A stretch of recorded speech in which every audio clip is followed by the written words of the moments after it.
Buenas tardes nuevamente. Difícil y complejo poder hacer un resumen de todo lo muy valioso que se ha hablado a lo largo de todo el día.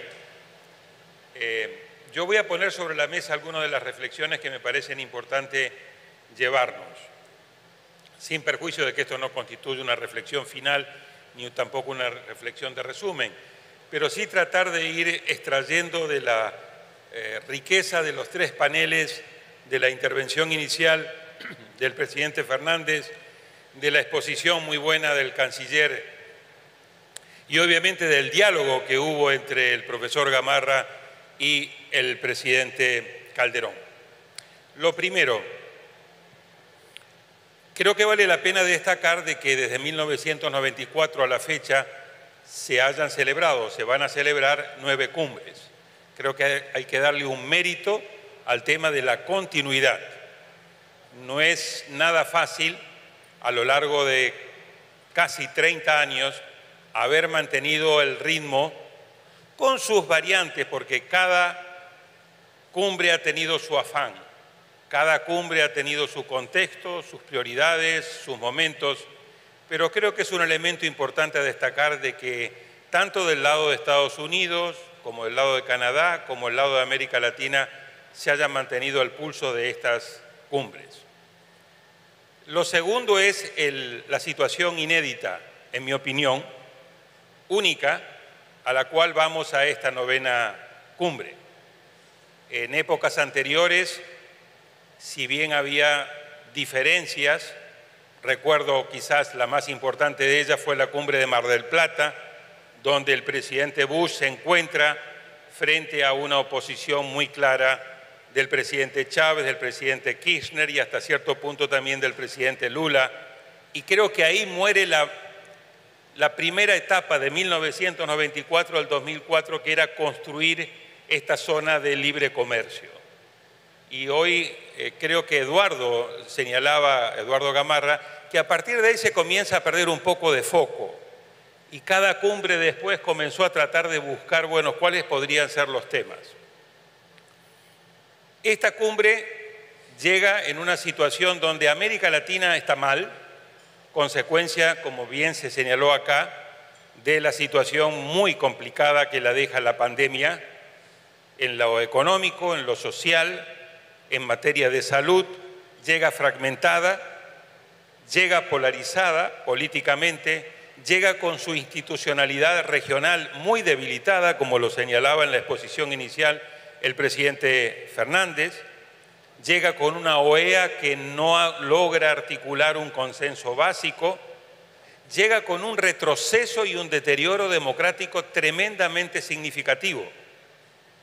En nuestros análisis de idea internacional sobre el estado de la democracia en América Latina, que coincide con el reciente de Freedom House, con el reciente de la revista The Economist y con el reciente del grupo de investigación VIDEM, nunca habíamos tenido desde el 2006 y desde la recuperación de la tercera ola democrática un atraso y un deterioro tan grande en materia de democracia. Fíjense en ustedes, en el año 2006, hace tan solo 15 años, básicamente todos estos índices indicaban de que la única no democracia claramente era Cuba. Desde el 2006 a la fecha a Cuba se le ha agregado Venezuela, se le ha agregado Nicaragua. Como regímenes híbridos se le ha agregado El Salvador, se le ha agregado Guatemala, se le ha agregado Honduras, se le ha agregado Bolivia, se le ha agregado Paraguay y The Economist rebajó la calificación de México de democracia defectuosa a régimen híbrido. Es decir, que hoy prácticamente la mitad de América Latina es calificada o como regímenes autoritarios, 4 de ellos, Cuba, Venezuela, Nicaragua y Haití, y 6 o 7 son calificados como regímenes híbridos. Solamente democracia plena, dependiendo del índice que uno evalúe, está Uruguay, en algunos casos Uruguay y Costa Rica, y en algunos casos Uruguay, Costa Rica y Chile. El resto son democracias defectuosas. Entonces estamos ahí en una situación compleja. Pero creo que lo inédito de esta cumbre es que Estados Unidos llega también en una situación de marcado deterioro. Lo decía el profesor Lowenthal, lo dijo Michael Shifter, de que una parte importante y extensa del informe que van a presentar en 2 días refiere a los problemas de la democracia en Estados Unidos. No es similar a lo que nos recordaba el profesor Lowenthal, los problemas de un presidente en apuros, como era el caso del presidente Clinton, que un país cuya democracia está atravesando por una situación difícil. Entonces yo creo que ese es un primer elemento muy importante en un escenario, como yo decía esta mañana, VICA, volátil, incierto, complejo y ambiguo, y en un escenario donde el riesgo político está en franco aumento, y esto es muy importante para los empresarios, porque hay que hacer negocios en un contexto con estas características, donde además ha aumentado mucho el riesgo político, y en un reciente informe que hicimos con la Universidad de Chile sobre riesgo político, vemos, por un lado, la irrelevancia creciente de América Latina y, por el otro lado, cómo los flujos de inversiones extranjeras están disminuyendo y no llegando a América Latina, porque es una región, como decía, que no ofrece atractivo para la inversión, más bien está generando muchos problemas en materia de falta de seguridad jurídica. Creo que hay un elemento muy importante que nos recordaba el presidente Calderón, la relevancia que tiene el Estado de Derecho. Entonces, América Latina es una región cuya democracia está pasando por un marcado deterioro y erosión, pero a su vez tiene un problema de Estado y a su vez tiene un problema de Estado de Derecho. Y esto obviamente repercute en mayor inestabilidad política, en mayor inseguridad jurídica, y estas cosas nos juegan en contra. Si ese es el contexto, hay que recordar que en la reciente cumbre de las democracias convocada por el presidente Biden ahora en diciembre, varios de los países de América Latina no fueron invitados. No fue invitado el gobierno de Venezuela de Maduro, fue invitado el gobierno alterno. No fue invitado Cuba, no fue invitado Nicaragua, no fue invitado Honduras, no fue invitado El Salvador, no fue invitado Guatemala, no fue invitado Nicaragua, no fue invitado Bolivia. Entonces, hay que ver desde este punto de vista si estos países van a ser invitados, y cabe recordar que en la penúltima reunión de la CELAC, celebrada en México, hubo un enfrentamiento muy importante entre el presidente Lacalle Pou de Uruguay, el presidente Lasso de Ecuador y el presidente Duque de Colombia frente a los presidentes Maduro, el presidente de Cuba y el presidente de Nicaragua. Entonces ahí hay esta tensión de fragmentación y de politización y de polarización que quizás pudiera llegar a comprometer, como bien nos señalaba el canciller, quiénes van a ser finalmente los países invitados y quiénes van a ser finalmente los países que van a ir. Y finalmente está el tema de la agenda. No está clara cuál va a ser el tema de la agenda. En mi opinión, de la presentación del representante hoy de Estados Unidos no me quedó claro un foco estratégico de a dónde le quiere poner acento el gobierno de Estados Unidos a esta cumbre, pero tampoco me parece que hay uniformidad respecto de cuál sería la agenda que América Latina lleva a Estados Unidos. Sabemos que hay algunos temas que van a estar sí o sí. Va a estar el tema claramente de pandemia, va a estar el tema claramente de la recuperación económica con una economía verde, va a estar claramente el tema migratorio, va a estar claramente el tema de cambio climático, va a estar claramente el tema de democracia. Estoy seguro que el presidente Biden pondrá ese tema junto con el tema de Estado de Derecho, lucha contra la corrupción y derechos humanos. ¿Qué otros temas puede llegar a haber? Yo creo que eso va a depender un poco de lo que vayamos viendo. Lo que sí creo que es importante es lo que conversamos hoy en el almuerzo, que desde esta iniciativa tan importante que está liderando el presidente Fernández a través del Foro Global de Casa de Campo, junto con Funglode, junto con la Universidad Florida International University, junto con IDEA Internacional, junto con el World Economic Forum, podamos elaborar un documento que contenga una serie de propuestas concretas que ojalá contribuyan a ponerle foco a la discusión en Los Ángeles. Esta es una oportunidad muy pequeña que tiene América Latina, es una ventana de oportunidad que se le cierra en cualquier momento. En noviembre Biden va a las elecciones, quizás salga castigado de esas elecciones. En 2 años más probablemente pueda haber alternancia en los Estados Unidos, además de toda la cantidad de nuevos problemas que pueda haber, aún solucionándose lo de Ucrania, que se retome la confrontación de fondo entre Estados Unidos y China.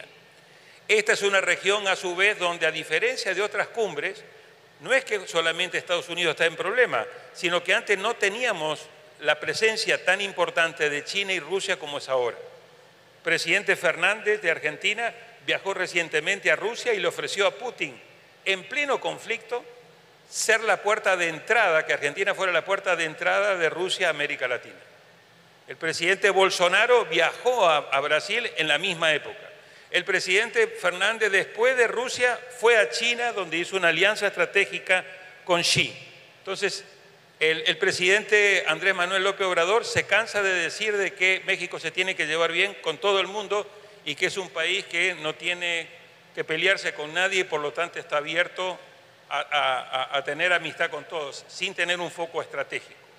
Entonces, cuando vemos los principales países, no vemos tampoco una agenda muy clara de qué es lo que se puede lograr en una alianza más cercana de América Latina con Estados Unidos.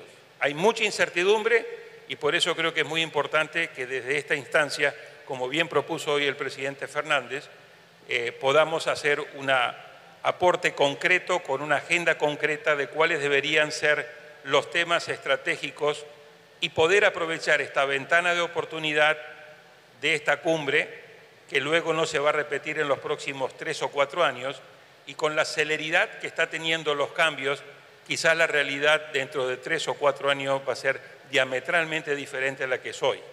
Si retrocediéramos a la cumbre de Perú, que fue la última en el 2018, y vemos lo que era la realidad de América Latina y de Estados Unidos en el 2018, miren la cantidad de cambios que han ocurrido en tan solo 4 años, de ahí la importancia de poder aprovechar esta cumbre de Los Ángeles. Gracias.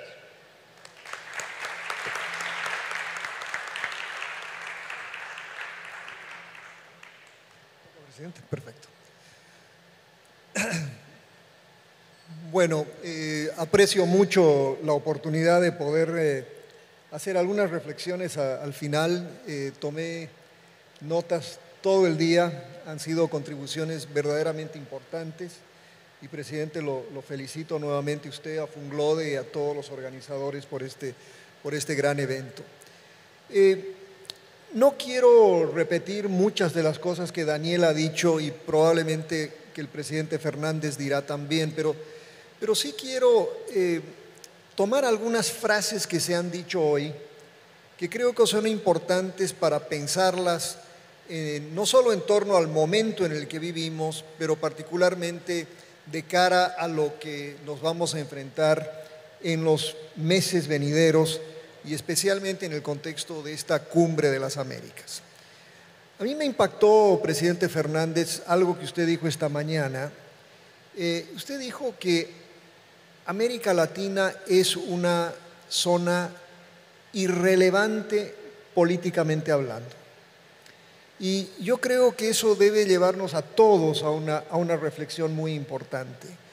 Porque si vemos, por ejemplo, en el contexto de cuáles son y cuáles han sido las prioridades en Estados Unidos, yo diría que América Latina está en el número 27 o 28, ¿no?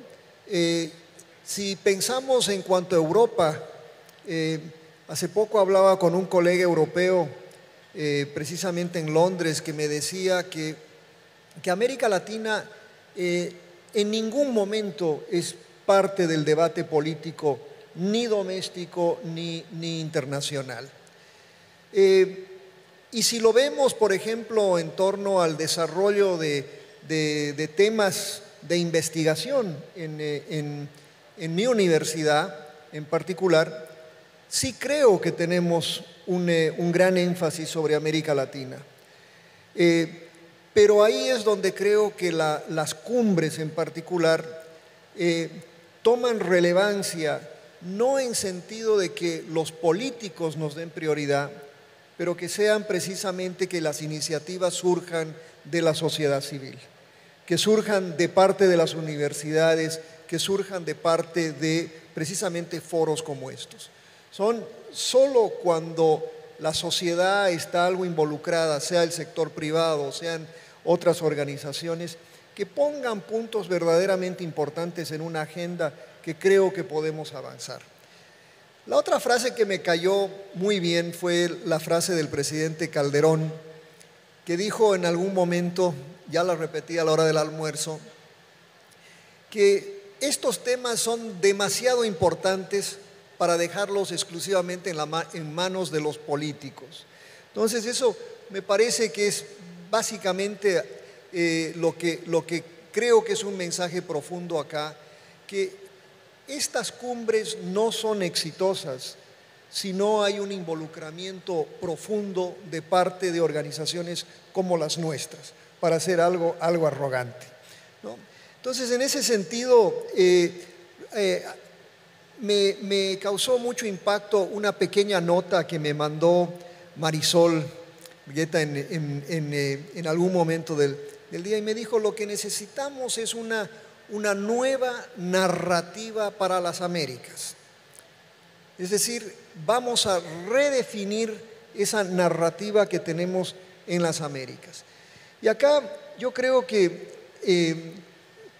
poner pues los puntos centrales de qué son esa narrativa, quizás deberían comenzar con algo que, Daniel, tú mencionaste, la cumbre de Buenos Aires, ese momento en el que George Bush probablemente quiso esconderse, quiso retornar a Washington y de alguna manera quiso olvidarse de una región que él lo había dicho a propósito en FIU, en mi universidad, meses antes de asumir la presidencia, el 2013, él había dicho que el siglo XXI iba a ser el siglo de América Latina para Estados Unidos.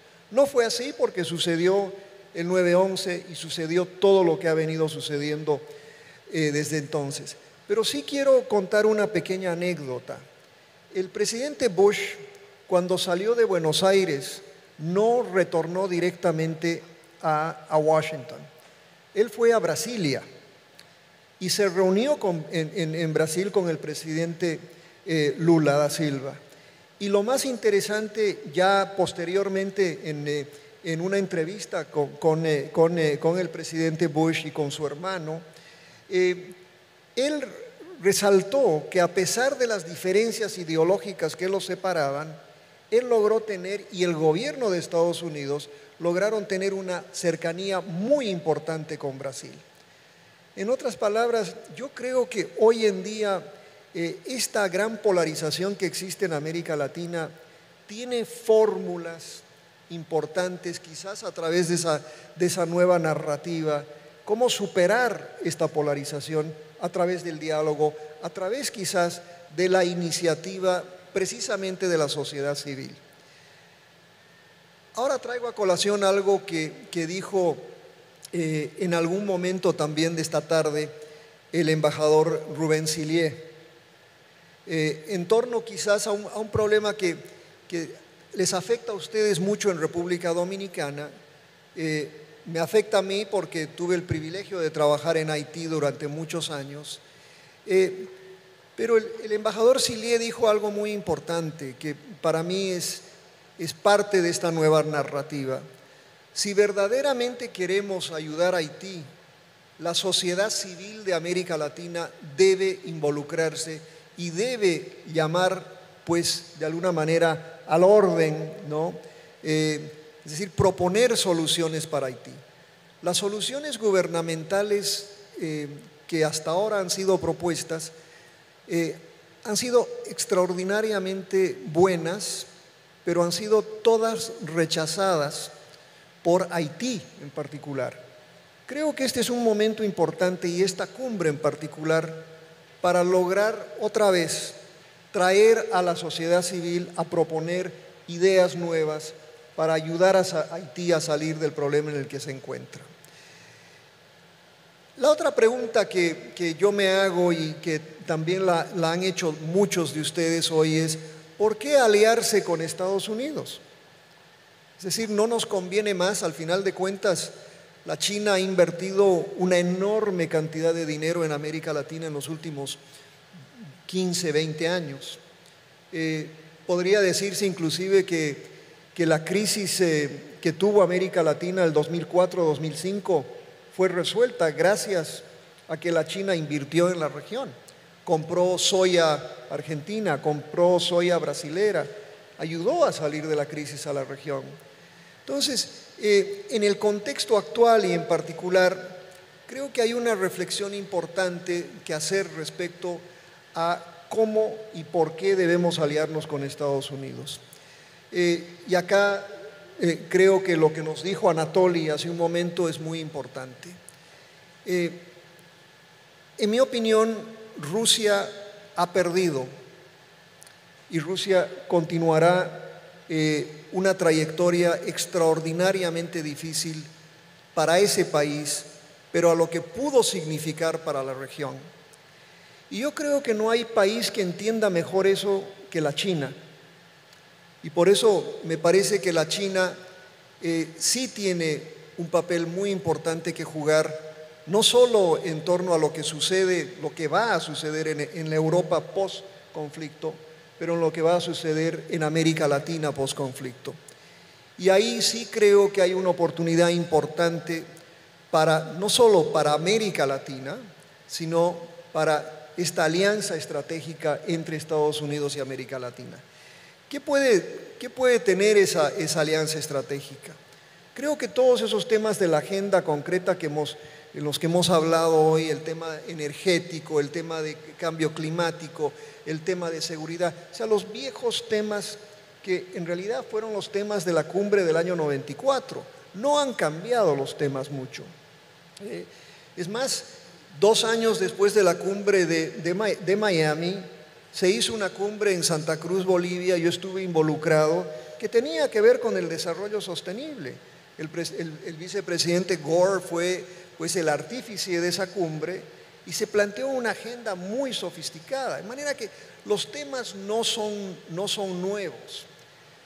Los factores estructurales más bien tampoco han cambiado, se han profundizado, por supuesto. Estamos hoy mucho peor en términos ambientales que el año 94, pero sí pienso que es muy importante concretizar las propuestas. Llegar a Los Ángeles para presentar otra vez 20, 30, 40, 50, 80 propuestas, que ha sido el caso de todas las cumbres, no va a significar absolutamente nada. Y en ese sentido, y para concluir, me parece que los resultados de este foro y lo que podamos hacer en los meses venideros, particularmente en función de lo que se pueda llevar a Los Ángeles, es ayudar precisamente al gobierno de los Estados Unidos a, digamos, minimizar esta lluvia de ideas, esta lluvia de propuestas que siempre se han presentado. Creo que tenemos que pensar en 3 propuestas concretas. Pueden ser amplias, pero deben ser breves. ¿Okay? Me voy a quedar ahí para no aburrirlos un poco más, y yo tengo mucho interés en oír las conclusiones del presidente Fernández. Gracias.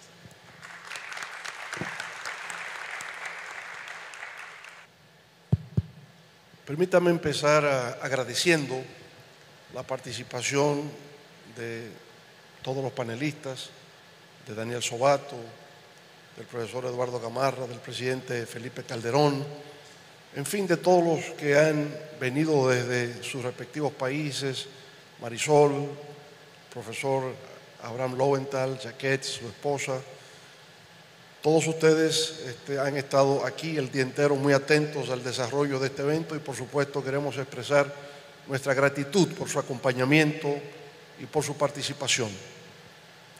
Creo que ha sido un evento enriquecedor en la medida en que nos ha permitido reflexionar realmente dónde se encuentra América Latina en estos momentos y cómo podemos avanzar. Yo diría que me siento afortunado de que hace 28 años el profesor Gamarra me invitó para participar en la primera cumbre de las Américas, puesto que su departamento de estudios de América Latina estaba dando seguimiento a esa cumbre. Ya teníamos una amistad y él pues me hizo esa amable y gentil invitación para participar. Pero hago aquí una ligera anécdota que yo creo que puede ser de interés para los dominicanos que están aquí. Y es que, como vieron esta mañana, el doctor Joaquín Balaguer, el presidente Balaguer, estuvo participando en esa primera cumbre. Y lo vimos con el presidente Clinton, que le estaba ayudando a subir la escalera porque ya el presidente era no vidente y tenía cierta fragilidad personal. Bueno, ocurrió que en el retorno de Miami a la República Dominicana vinimos en el mismo vuelo, en un vuelo de Dominicana de Aviación. Él venía en el primer asiento del avión y yo exactamente en el último. Entonces ocurrió que, dada su condición física, él permitió que todos los pasajeros salieron del avión primero y él quedarse de último. Pero entonces los últimos fuimos él y yo en poder salir del avión. Lo interesante es que él estaba en el primer asiento, yo en el último. 1994, 2 años después, me levantaba la mano para ser presidente de la República.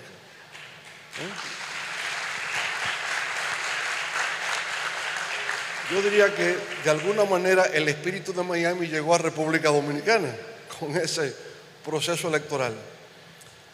Pero me doy cuenta que si en el 94 tuvimos la primera cumbre de las Américas, en los años 90, quizás unos 2 años antes, tuvimos la primera cumbre iberoamericana, la cumbre de Guadalajara, y se inicia la etapa de las cumbres iberoamericanas que perduran hasta hoy.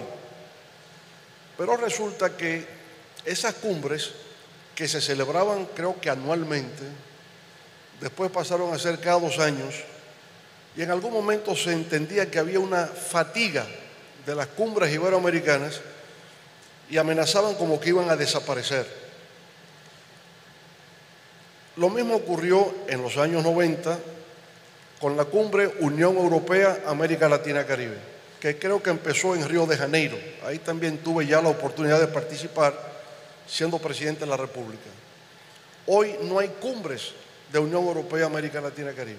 Ha desaparecido. Y es que, en efecto, parece que en Europa, salvo España, Italia, Portugal, Francia en algo, se ha perdido el interés por América Latina. Hoy no existe tal interés por América Latina. Bueno, es en ese contexto que uno habla hasta cierto grado de la irrelevancia que estamos teniendo como región, puesto que ya ni en Europa interesa hacer una reunión con América Latina como ocurría antes. Se estuvieron haciendo reunión de China-CELAC. Hoy no existe reunión China-CELAC. Hubo 2 reuniones África-CELAC. Ya no existe reunión África-CELAC. Entonces, ¿dónde está América Latina? O sea, ¿dónde está su presencia en el mundo? Hoy tendríamos que cuestionarnos eso. Vamos a una cumbre de las Américas dentro de un par de meses. Y obviamente que no estamos como una prioridad en la agenda de los Estados Unidos. No lo estamos. Hoy Estados Unidos está preocupado con lo que está ocurriendo entre Rusia y Ucrania. Hay una amenaza a la paz y a la seguridad del mundo y esa hoy día es la prioridad. Hasta tal punto es así que la principal noticia que capto hoy en la prensa internacional es que Estados Unidos aumenta su gasto militar a 5.8 trillones de dólares. El mayor presupuesto que va a haber en defensa lo está decidiendo Estados Unidos en el día de hoy. Y eso va a implicar una disminución del gasto previsto en materia social que tenía el presidente Biden. Algunos gastos que estaban destinados a educación, destinados a salud, a infraestructura, lo van a recortar para incluirlo en el presupuesto militar. Lo que implica un retorno, ¿verdad?, al pasado, de si ante la amenaza de que se puede expandir un conflicto bélico de mayor alcance, el que ya se tiene, se vuelve aquello que el presidente Eisenhower llamó el complejo militar industrial de Estados Unidos, que podría entonces incidir en su estructura económica de futuro. Bueno, el profesor Abraham Lowenthal decía hoy en la mañana: vamos a esa cumbre en el peor momento de las relaciones entre Estados Unidos y América Latina. Pero también sabemos que vamos en el peor momento de la realidad latinoamericana interna. Es decir, no existe CELAC, no existe la Comunidad Andina de Naciones, no existe CARICOM en el sentido de representar a todo el Caribe. ¿Qué es lo que nos representa internacionalmente a América Latina? Pues no sabemos, no existe, ¿verdad?, en estos momentos. O sea, mal momento en las relaciones, pero mal momento para América Latina. Yo celebro de que República Dominicana, Costa Rica y Panamá hayan creado esta alianza a la que se ha hecho referencia hoy. Pero también tengo que meditar: ¿y por qué no está Guatemala? ¿Y por qué no está Honduras? ¿Y por qué no está El Salvador? ¿Y por qué no está en Nicaragua? Puesto que si existe SICA, el Sistema de Integración de Centroamérica, y todos participamos del DERECAFTA, ¿por qué tenemos que hacer una parte entre tres países y no lo integramos como subregión? Sabemos la respuesta: porque hay una crisis en SICA. Porque el presidente que le corresponde ahora dirigir SICA tiene que ser un nicaragüense, y por supuesto que Centroamérica en las condiciones actuales no va a permitir que un nicaragüense dirija SICA. Es decir, aún en una subregión tenemos una crisis para escoger quién debe dirigir este organismo de carácter subregional, lo que agrava aún más este problema de la crisis que tenemos de representatividad ante los organismos internacionales. En Naciones Unidas nos identificamos como el GRULAC, el Grupo Latinoamericano. Después cambiamos a CELAC, yo no sé cómo nos llamaremos hoy. Cómo los embajadores de América Latina se agrupan, no sé, porque ya CELAC no convoca a nadie, ya GRULAC desapareció, no sé cómo será el mecanismo de convocatoria. Bueno, lo cierto es que vamos a esta cumbre en un contexto en que todavía tenemos los efectos económicos de la pandemia que van a gravitar durante mucho tiempo, porque estamos hablando que esa contracción de menos 6.7% que experimentó la economía de América Latina en el año 2020 solo se podía resolver con un incremento del gasto público, con una caída de los ingresos fiscales y por tanto mayor emisión monetaria por los bancos centrales y mayor deuda externa. Y todo esto es el problema que tenemos actualmente. ¿Qué se requeriría para empezar a enfrentar ese legado económico que nos deja la pandemia? La reforma fiscal. Pero ¿qué gobierno se atreve hoy día en América Latina a proponer una reforma fiscal? Se intentó en Colombia y hubo que retirarla rápidamente.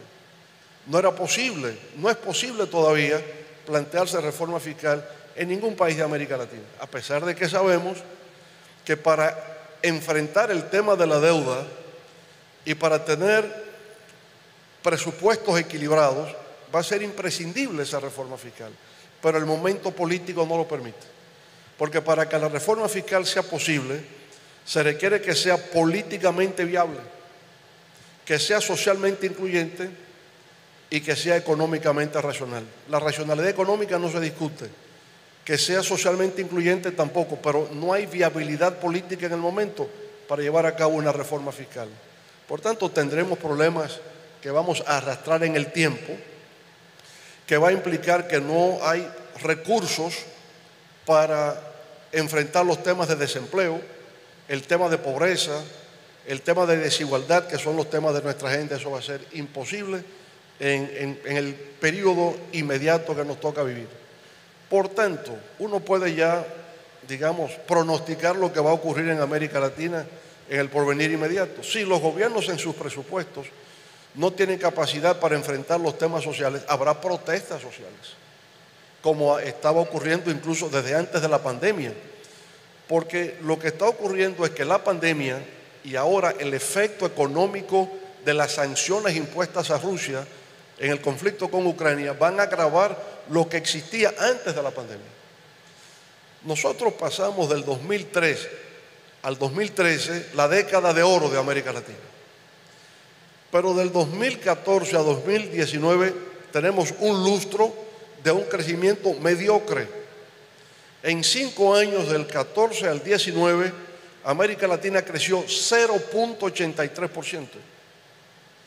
De manera que el desafío es, en la pospandemia, no era retornar a la prepandemia, que ya era mala, era ir a una escala superior, que ahora se agrava por todo lo que está ocurriendo en el mundo. Por tanto, es un desafío lo que tenemos. Estados Unidos nos convoca anfitrión de esta cumbre en Los Ángeles, pero la prioridad de Estados Unidos no es América Latina. Pero para nosotros sí es muy importante establecer los vínculos con Estados Unidos y con el Canadá, que fue definida como potencia media, pero que sin duda alguna tiene mucho que ofrecer a América Latina en sus relaciones. Y puesto que es a nosotros que nos interesa, sin duda alguna que tenemos nosotros que llevar nuestra agenda. ¿Cuál es la agenda latinoamericana? Bueno, esa agenda latinoamericana la discutimos nosotros de sobremesa, de cómo incluir a la sociedad civil, a las organizaciones cívicas, a los centros académicos de investigación de la región, de que se vean representados en la cumbre, llevando propuestas muy concretas y muy específicas. Marisol nos presentó el esquema del World Economic Forum, establecer unos clústeres de ideas que serían en el orden económico, en el orden social, de salud, educación, energía, creo que fueron, y mujeres, el tema de género, el tema de las mujeres. Bueno, hay un clúster de ideas ahí, hacer propuestas específicas, concretas y un mecanismo de seguimiento para ver que esto es posible. En 28 años, como hemos visto, la agenda ha cambiado poco. La política internacional siempre es una mezcla de cambio y continuidad. Aquí ha prevalecido más la continuidad, temas de gobernanza, temas de desarrollo, educación, pero obviamente no hemos visto el seguimiento al cumplimiento de lo que se acuerda en esas cumbres. Darle ese follow-up va a ser fundamental para que podamos ir hacia adelante. Entonces uno podría sentirse quizás pesimista de que es un mundo incierto, un mundo convulso, un mundo en guerra, con un escalamiento de la retórica, ¿no?, que apunta en una mala dirección, pero también tenemos que tener el optimismo de la razón, si se quiere. Detrás de toda gran crisis siempre lo que vemos son periodos de expansión, de crecimiento. Después de la Segunda Guerra Mundial fueron 30 años, los 30 gloriosos, como se les llamó, hasta la década de los 70, que ya el modelo económico keynesiano empezaba a tener algunas fracturas. Igual pasará. La pandemia, sí, un gran desafío, pero también grandes oportunidades. Y estoy seguro que el mundo buscará una solución diplomática, política a la actual crisis ucraniana. El papel que Turquía está jugando, que está empezando a desempeñar, el que eventualmente China, que al tiempo de ser aliado de Rusia, de la Federación Rusa, es el principal socio comercial de Ucrania. No se ha pronunciado de una manera directa, ha tenido una visión deliberadamente de ambigüedad estratégica, pero puede jugar un rol de intermediación con Turquía en la solución de este conflicto. Y entendemos que efectivamente el posconflicto y la pospandemia generará nuevas oportunidades para el desarrollo de la industria, del comercio, para de nuevo poder circular internacionalmente, porque estábamos todos confinados. Ese momento llegará. Y por lo tanto creo que este encuentro que hemos tenido hoy puede contribuir a presentar ese conjunto de ideas en apoyo a los gobiernos que nos van a representar para que surja una verdadera cumbre en Los Ángeles que sea representativa de la diversidad de los intereses, de las aspiraciones y de las ilusiones que tenemos aquí en América Latina.